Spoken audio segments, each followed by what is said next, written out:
Bonjour à tous, aujourd'hui nous allons voir comment s'organiser au balcon quand le froid arrive. Premier point, renseignez-vous sur la rusticité des plantes que vous possédez. Et oui, c'est la première des choses à faire quand on veut conserver des vivaces d'une année sur l'autre au balcon en les laissant dehors. Il faut savoir dans quelle mesure elles sont rustiques, c'est-à-dire dans quelle mesure elles vont résister au froid, aux températures inférieures à 0. Est-ce qu'elles sont sensibles au vent? Est-ce que le feuillage supporte les gelées? Par exemple, si vous avez une plante qui ne résiste pas à des températures inférieures à 10 degrés Celsius et que vous n'avez aucun endroit pour la mettre à l'abri, il est évident que ce n'est même pas la peine de tenter du voile d'hivernage ou quoi que ce soit. Si vous avez des températures négatives, elle ne passera pas l'hiver. En revanche, si vous possédez une plante rustique et que vous savez exactement quelle température elle supporte, vous allez pouvoir voir venir et peut-être mettre en place des choses pour lui permettre de supporter un froid un petit peu plus intense ou pour lui permettre en tout cas d'être en bonne santé à la sortie de l'hiver. Deuxième point, pensez à surveiller la météo. Alors moi c'est quelque chose que je ne fais jamais dans la vie courante, mais en automne, quand le froid arrive, j'avoue que pour mes plantes, je prends le temps de regarder la météo parce que ça nous permet de voir arriver les baisses de température, éventuellement les remontées de température, puisque quand on a protégé des plantes, il faut savoir les mettre un petit peu à découvert s'il y a un petit peu de chaleur qui arrive. On peut prévoir aussi l'arrivée du gel, ce qui est très important, ou encore une tempête qui pourrait mettre à mal les plantes et qui nécessite de les protéger de manière particulière. Alors pour surveiller la météo, vous pouvez regarder dans le journal, à la télévision. Moi je vais sur internet, alors il y a le site de Météo France que tout le monde connaît j'imagine. J'utilise aussi Météo Ciel, c'est un autre site qui va être assez précis et assez juste, assez précis en termes de précipitation toutes les 3 heures voire heure par heure. Je crois maintenant qu'il y a un système où on peut regarder heure par heure et aussi ça va être assez précis au niveau du vent, que ce soit en rafale ou en continu. Ça peut être très pratique pour estimer ce qui va se passer sur quelques jours et prévoir la protection des plantes. Météo France est pas mal parce qu'il existe une application pour smartphone ou tout au moins pour iPhone, mais je pense que ça existe aussi sur les Windows Phone. Et donc ça permet de suivre directement l'évolution du temps sur votre téléphone. Ça peut permettre de gagner du temps. On peut le faire dans les transports en commun, on peut le faire rapidement quand on y pense. Donc c'est pas mal du tout. Je vous mets en barre d'infos le lien vers les deux sites, Météo France et Météo Ciel. À vous de voir ensuite quel support vous préférez pour surveiller la météo. Troisième point, si possible, installer un thermomètre à l'extérieur. Alors ça c'est assez important puisque quelles que soient les prévisions météorologiques dans votre zone géographique, il existe toujours un microclimat sur votre terrasse, votre balcon ou votre rebord de fenêtre. Ne serait-ce que parce qu'il va être plus exposé au vent, moins exposé au vent, au soleil ou quoi que ce soit, peut-être ombragé à l'intérieur d'une cour. Toujours est-il que si jamais vous pouvez installer un thermomètre, vous pourrez surveiller exactement la température de votre coin jardinage et peut-être son taux d'humidité suivant le thermomètre que vous choisissez. Alors au niveau du choix du thermomètre, ça peut être un modèle tout simple à mercure et sachez qu'il y a des modèles à mercure qui mémorisent la température la plus basse et la température la plus haute. Alors la température la plus haute, on en a un petit peu moins besoin en hiver, mais la température la plus basse, ça permet de savoir si au cours de la nuit, les températures sont descendues par exemple en dessous de 0.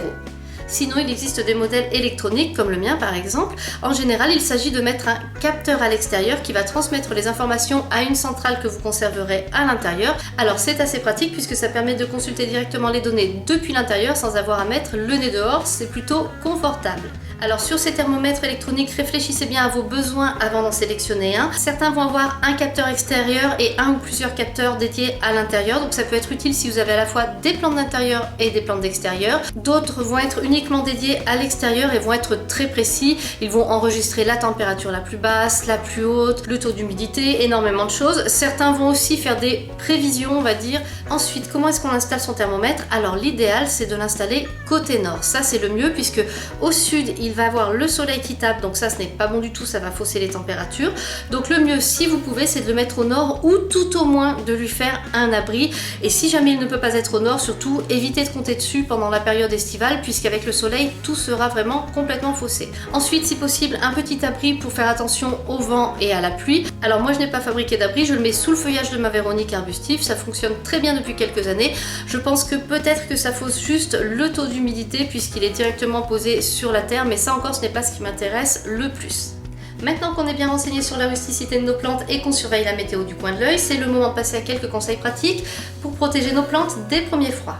La première chose que vous pouvez faire sur un balcon ou une terrasse, c'est de déplacer les plantes qui sont sur la rambarde au sol de votre balcon ou de votre terrasse. Ça leur permet d'être déjà moins exposées au vent et aux intempéries. Alors sur un rebord de fenêtre, évidemment, vous ne pourrez pas faire ça, mais si vos plantes sont côté extérieur, vous pouvez éventuellement tourner la jardinière pour qu'elle soit côté intérieur. Ça fait déjà une petite protection. Une autre chose que vous pouvez faire sur votre balcon ou votre terrasse, notamment si vous avez une rambarde à barreaux, c'est d'installer un petit treillage qui va protéger les plantes du vent. À l'endroit où vous installez le treillage sur votre balcon, ça va vous créer un petit coin à l'abri du vent où vous allez pouvoir installer les plantes les plus fragiles. Par rapport à la protection au vent, pensez aussi à installer vos plantes suivant la trajectoire des vents dominants, de la plus résistante à la plus fragile, ce qui fait que les plantes les plus résistantes vont encaisser les plus grosses bourrasques de vent et vont naturellement protéger les plantes les plus fragiles. Pensez aussi à rassembler vos plantes sur votre balcon ou votre terrasse contre le mur de votre appartement. Il faut savoir qu'un mur dégage toujours un petit peu de chaleur, ne serait-ce que parce que nos intérieurs sont chauffés. Et aussi quand il fait soleil, même s'il fait froid, le mur réverbère un petit peu de la chaleur des rayons du soleil. Donc les plantes qui sont contre le mur bénéficient d'une température un petit peu plus douce. L'écart n'est pas forcément énorme, mais c'est toujours ça de prix et ça peut être le petit degré ou les quelques petits degrés qui leur permettent de résister.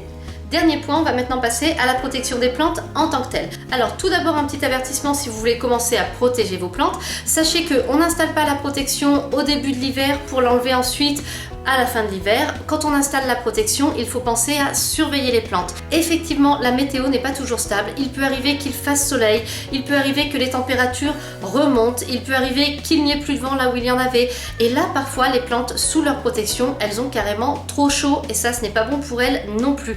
Donc ça, c'est des cas où il faut ouvrir le voile d'hivernage, enlever un petit peu le papier à bulles pendant quelques jours. C'est des cas où il faut surveiller.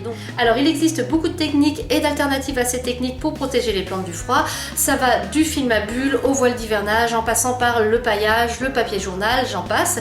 Je ne vais pas toutes les évoquer dans cette vidéo parce que ce serait beaucoup trop long. Par contre, je vais faire une vidéo pour chaque technique, comme ça on pourra parler spécifiquement de chaque technique. Cette vidéo est maintenant terminée, j'espère qu'elle vous a plu. Si vous avez des remarques, des questions, n'hésitez pas à les poster en commentaire. Merci et à bientôt pour une nouvelle vidéo.